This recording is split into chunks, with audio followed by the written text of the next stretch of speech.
Hello प्यारे बच्चों।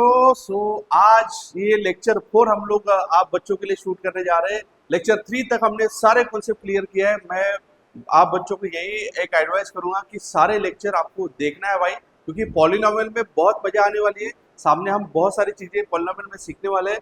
तो आज इस क्लास में हम लेक्चर 4 में और बहुत सारे क्वेश्चन सीखेंगे कि जीरोस कैसे निकाला जाता है और जीरोस और कोएफिशिएंट का रिलेशन कैसे बनता है। आपको जैसे लास्ट मैंने क्लास में बताया था लेक्चर 3 में कि sum of zeros alpha plus beta equal to minus B by product of zeros alpha into beta equal to C by. तो उसी तरीके से बहुत सारे क्वेश्चन जो एग्जाम में आते हैं, जो एग्जाम में आए वाले हैं, वो सारे क्वेश्चन आज हम लोग इस क्लास में कवर करेंगे।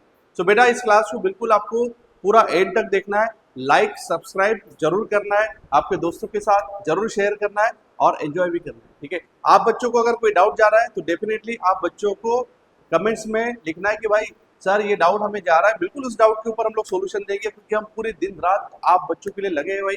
तो बिल्कुल आपको चिंता नहीं करना है। तो चलो भाई शुरुआत करते हैं। Find the zeros of the polynomial. तो जीरोस आपको निकालना है and then relation between zeros and the coefficient. उसमें आपको क्या करना पड़ेगा, आपको सम ऑफ जीरोस निकालना है अल्फा प्लस बीटा। सबसे पहले आपको क्या करना पड़ेगा, आपको जो भी क्वाड्रेटिक पॉलिनोमियल दिया है, क्यूबिक पॉलिनोमियल दिया है, लीनियर पॉलिनोमियल दिया है, उसके जीरोस निकालना पड़ेगा।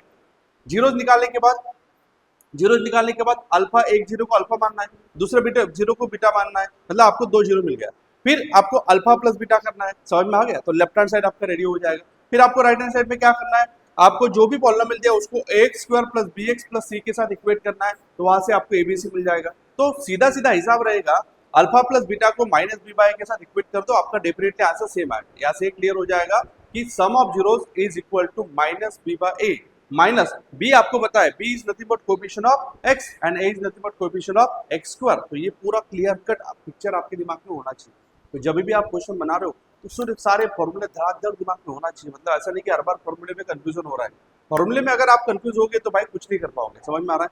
फॉर्मूला ही आपके लिए एक ऐसा वेपन है कि अगर आपके फॉर्मूले तगड़े हैं तो आप कोई भी मैथ का सवाल बना सकते हो। अगर आपके फॉर्मूले में वीकनेस है, भाई फॉर्मूले जम ही नहीं रहे, आपको याद नहीं आ रहे, या फिर आप भूलते जा रहे हो, तो फिर समझ जाओ भाई आपका मैथ्स आपके लिए बहुत हार्ड होने वाला है। और जो मैक्सिमम जो बच्चों को जो मैथ्स हार्ड हो रहा है ना, वो उसी कारण हो रहा है क्योंकि उनको फॉर्मूले याद नहीं हो रहे। तो फॉर्मूले याद करो, सारा चीज क्लियर होना स्टार्ट हो जाएगा। ठीक है, क्योंकि मैंने इसके पहले भी बहुत सारे राज आप लोग को बताया कि मैथ्स में 100 में से 100 कैसे लाना है, और आगे भी हम लोग आप पढ़ाई करेंगे कि भाई मैथ्स में 100 में से 100 लाने के लिए जितनी कोशिश करना है मेरे तरफ से तो मैं आपके लिए करूंगा। तो एक बार ये पॉलिनोमियल चैप्टर खत्म हो गया, उसके बाद मैं उसके जितने जबरदस्त प्रीवियस क्वेश्चन दूंगा भाई कि वो अगर ये चैप्टर ये पूरा lecture plus PYQs question plus DPP उतना अगर आपने सॉल्व कर दिया भाई, तो समझ जाओ आपका पॉलिनोमियल में कोई आपका एक नंबर भी नहीं काट सकता। इसकी गारंटी मेरी रहेगी। ठीक है, चलो भाई शुरुआत करते। तो इसके पहले भी मैंने बहुत बार बताया कि भाई ये पॉलिनोमियल चैप्टर जो है इसमें हम लेक्चर 4 तक जा रहे हैं। लेक्चर 3 तक हमने पूरा कवर कर लिया है। चलो शुरुआत करते भाई।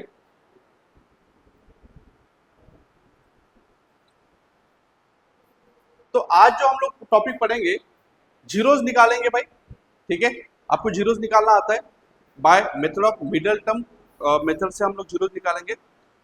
मिडल टर्म जो अपना एक उस दिन लास्ट मैंने क्लास में बताया था कि भाई दो लास्ट कांस्टेंट और फर्स्ट कोएफिशिएंट का मल्टीप्लाई करना है, बीच वाले को एडजस्टमेंट करना है, उससे हम दो जीरो निकालते हैं। वो मिडल टर्म स्प्लिटिंग मेथड होता है।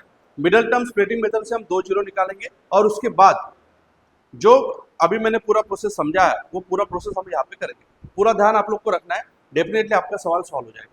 तो चलो भाई एक बार फॉर्मूला लिख लेते हैं। फॉर्मूला लिखना बहुत जरूरी है। जब तक फॉर्मूला नहीं लिखेंगे तब तक आपका सवाल अच्छे तरीके से आपको समझ में नहीं आएगा। तो हमें पता है हमारा जो स्टैंडर्ड फॉर्म ऑफ पॉलिनोमियल होता है या standard form of quadratic equation होता है X square plus B x plus C is equal to zero. This is the standard form of quadratic equation. आया समझ में? अब आपको क्या करना पड़ेगा, आपको आपको एक जीरो को अल्फा मानना है, दूसरे जीरो को बीटा मानना है। तो आपको अल्फा प्लस बीटा करना है is equal to minus B by A. Minus sign common निकालो। B is nothing but coefficient of x और ए is nothing but coefficient of x square. ये बहुत इंपॉर्टेंट होता है। सारा फॉर्मूला आपको एज इट इज लिखना पड़ेगा। जब भी आप क्वेश्चन बना रहे हो तो फॉर्मूले को आपको प्रेजेंट करना पड़ेगा विथ एक्यूरेसी, मतलब फॉर्मूले में कोई प्रॉब्लम नहीं होना चाहिए। और दूसरा फॉर्मूला होता है product of zero alpha into beta is equal to C by c is nothing but अपना कांस्टेंट आपको पता है, और ए इज नथिंग बट आपको कोएफिशिएंट ऑफ एक्स स्क्वायर। तो इस तरीके से आपने दोनों फॉर्मूले लिख दिया भाई, और ये दोनों फॉर्मूले वेरीफाइड आपको करना पड़ेगा। तो किसी को अगर डाउट जाता है ये फॉर्मूला आपको नोट करना है, सो डैट हम सामने में जब क्वेश्चन में जाएंगे तो आपके दिमाग में फॉर्मूले क्लिक होना चाहिए। आई होप सभी बच्चे क्लास को प्रॉपर दिमाग लगा के एकदम अटेंटिव हो गए भाई। ऐसा नहीं कि क्लास को मोबाइल लेके बैठे और इधर उधर ध्यान है, बिल्कुल ऐसा चलेगा नहीं। जितना ज़्यादा कॉन्सेंट्रेट आप क्लास में करोगे उतना नॉलेज आपका बढ़ेगा, उतना तगड़ा कॉन्सेप्ट आपका बढ़ेगा। ठीक है, चलो तो ये आप लोगों ने लिख लिया। सामने चलते भाई, क्वेश्चन करेंगे हम डायरेक्ट अभी।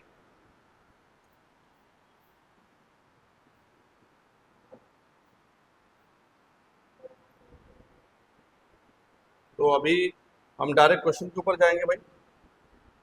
बहुत इंपॉर्टेंट क्वेश्चन मैं आपको देता हूँ।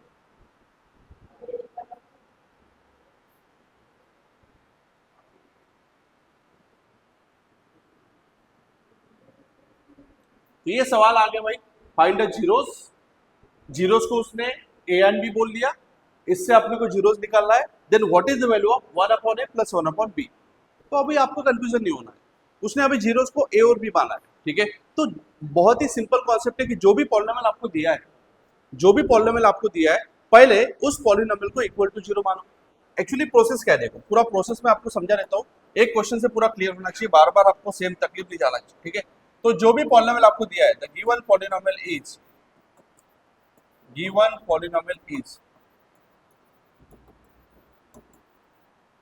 4x square minus 3x minus 7। अब उसको क्या करना है, इक्वल टू जीरो करना है। पहला स्टेप कि जो भी पॉलिनोमियल दिया है उसको इक्वल टू जीरो करना है, मतलब वो इक्वेशन में कन्वर्ट हो जाएगा। अब हमारा प्रोसेस क्या है, हमारा प्रोसेस बहुत सिंपल है, आपको लास्ट कांस्टेंट और फर्स्ट कोएफिशिएंट का मल्टीप्लाई करना है।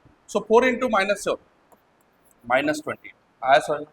आपको क्या करना है, लास्ट कांस्टेंट और फर्स्ट कोएफिशिएंट का मल्टीप्लाई करना है, क्योंकि मिडल टर्म स्प्लिटिंग मेथड से हम कर रहे हैं, तो आपको ये सब करना पड़ेगा। अब आपको इसका ऐसा जुगाड़ करना है कि बीच का नंबर उसके फैक्टर, बीच का उसके फैक्टर का सम बीच का नंबर आना चाहिए।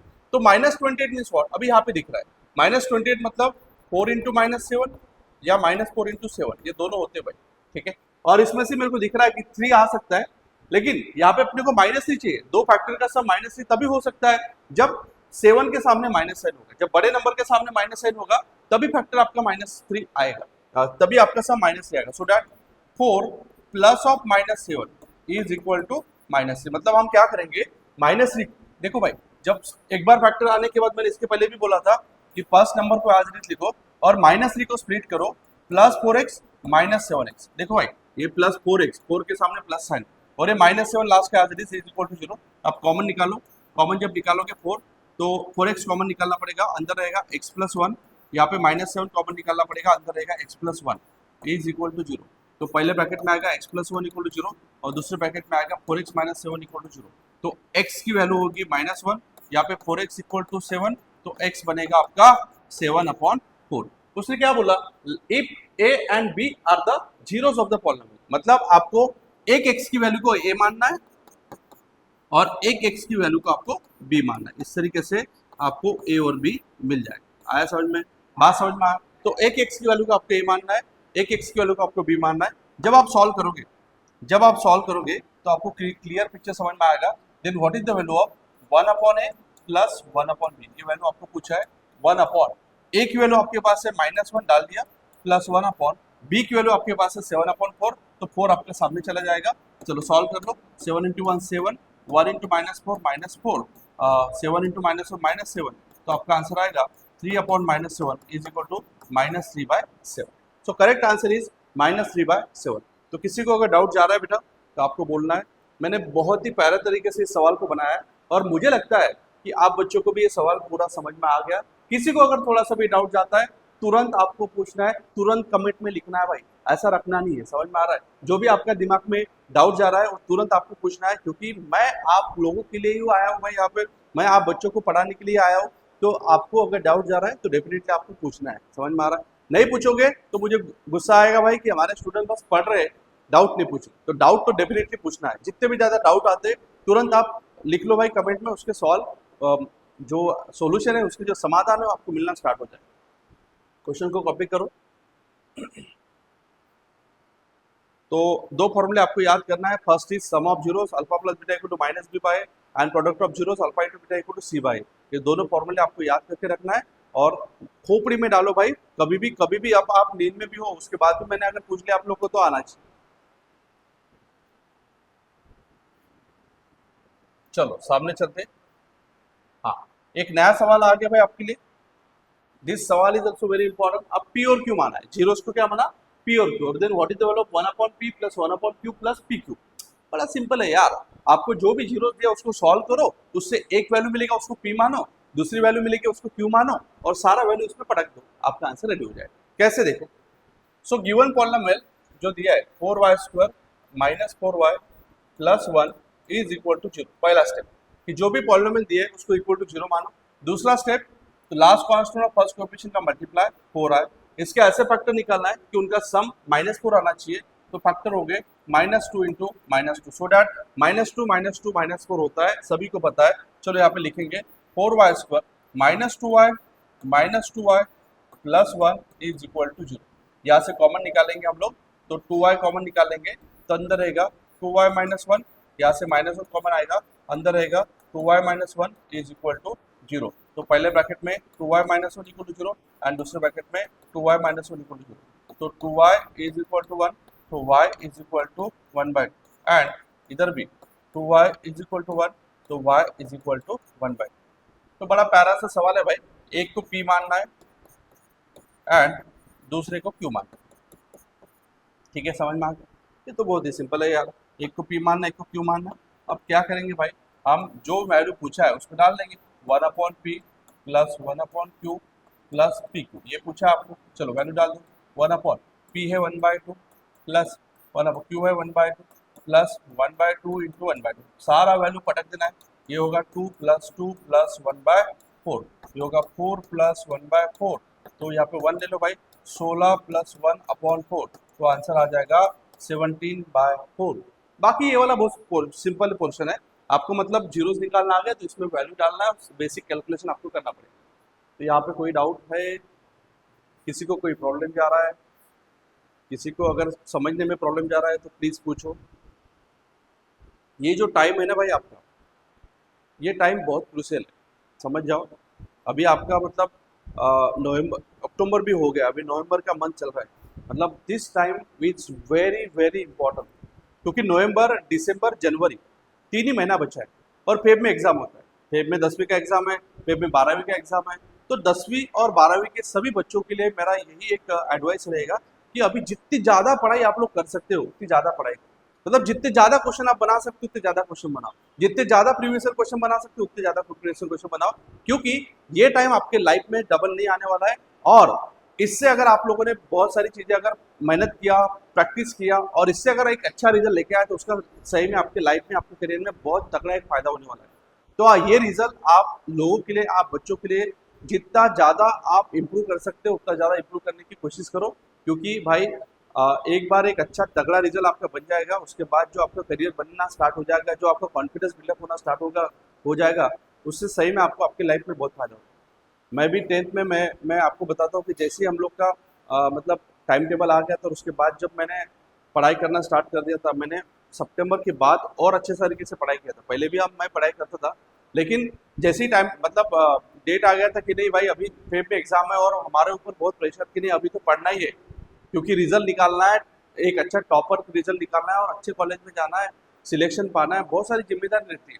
तब मैंने जब पढ़ाई स्टार्ट कर दिया था तब मुझे रियलाइज़ हुआ कि जब भाई हम पूरी दिल से पढ़ाई करना स्टार्ट कर देते, जब पूरा मन लगा के पढ़ाई करते तो उसका जो बेनिफिट है ना वो बहुत तगड़ा मिलता है। तो आप बच्चों को भी यही एडवाइस करूंगा कि बहुत तगड़े तरीके से मेहनत करो। चलो क्वेश्चन लिख लो, सामने चलते हैं हम लोग। ये एक सवाल आ गया भाई, सवाल इज वेरी सिंपल बट एक बार कर लेंगे। देखो भाई यहाँ पे ए की वैल्यू निकालना है, then the product of zeros is 4। Product of zero मतलब आपको अल्फा इंटू बीटा आपको 4 दे दिया, प्रोडक्ट ऑफ जीरो मतलब अल्फा इंटू बीटा आपको 4 दे दिया। देन आपके पास what is the polynomial ax² minus 6x minus 6, ये पॉलिनोमियल, इसको हम इक्वल टू 0 कराएंगे। इससे पहले हम 0 निकालेंगे, समझ में आ रहा है? अब इससे 0 कैसे निकालेंगे यार? वी नो दैट हमारे पास एक फॉर्मूला है, वेरी गुड, हम जीरोस वगैरह नहीं निकालेंगे। The given quadratic equation is, जो हमने लिख लिया, वी नो दैट क्योंकि उसने खुद ही बोल दिया है कि प्रोडक्ट ऑफ जीरो जो है ना, product of zeros is 4, that means alpha into beta is equal to C by A होता है। इसकी वैल्यू कितनी दे दी है 4, इसका मतलब इनडायरेक्टली सी बाय ए का आंसर आपको 4 दे। अब बात ये आती है कि सी और ए निकालना पड़ेगा, तो हम क्या करेंगे, इसको कंपेयर करेंगे। कंपेयर विथ, आपको इसके पहले भी मैंने सिखाया था, किसके साथ कंपेयर करेंगे, A x square plus B x plus C equal to 0 के साथ। चलो एक्स स्क्वायर को काटो तो ए मिल जाएगा कैपिटल ए में, बी मिल जाएगा -6 और सी मिल जाएगा -6। मैंने आपको बताया था कि पूरा साइन के साथ लेना पड़ेगा। चलो इसमें डाल दो भाई, आपका आंसर निकल जाएगा। सी आपके पास -6 है, ए आपके पास capital A is equal to 4, तो कैपिटल ए बन जाएगा -6/4 is equal to -3/2। So this is the correct answer. A की वैल्यू मिल जाएगा -3/2। बहुत ही बेसिक सवाल था, प्रोडक्ट ऑफ जीरोस की वैल्यू दिया था तो आपको प्रोडक्ट ऑफ जीरोस का फॉर्मूला लगा के ही सॉल्व करना पड़ेगा, अलग से दिमाग नहीं लगा। किसी को अगर डाउट जा रहा है तो आप देख लो। तो इस तरीके से बेसिक बहुत सारे सवाल हम लोग करते जाएंगे। अलग अलग क्लासेस हम लोग कंडक्ट करेंगे, लेक्चर 4 हो गया, लेक्चर 5 करेंगे, लेक्चर 6 करेंगे। जब तक पूरे कॉन्सेप्ट आपको नहीं समझाता हो तब तक मैं लेक्चर लेते रहूंगा। आपको चिंता नहीं करना है, line by line sequence YouTube पे एक लेक्चर देखते रहो और नोट्स बनाते रहो और नोट्स को सॉल्व करो। डेफिनेटली मैं आपको बताता हूँ 10वीं का जो रिजल्ट आएगा ना, बहुत तगड़ा आने वाला है भाई, बिल्कुल चिंता नहीं करना है। क्योंकि अभी राहुल सर आपको मैथ्स पढ़ा रहे भाई, ऑनलाइन के सभी बच्चों को मैं बताता हूँ कि आपका 10वीं का रिजल्ट अभी 100 में से 100 ही आएगा, ऐसी गारंटी मेरी। बस आप जैसे जैसे मैं बोलता हूँ वैसे वैसे फॉलो करना स्टार्ट करो। सामने चलेंगे, इसको नोट कर लिया, कुछ और क्वेश्चन है तो देख लेंगे भाई। चलो भाई, हमारा यहाँ पे लेक्चर खत्म हो गया है। नेक्स्ट लेक्चर में हम बहुत सारी चीज़ें सीखेंगे। यहाँ पे हमारा लेक्चर खत्म हो गया है। किसी बच्चों को अगर डाउट जाता है तो डेफिनेटली आप पूछो। Wish you all the best. Thank you, bye bye.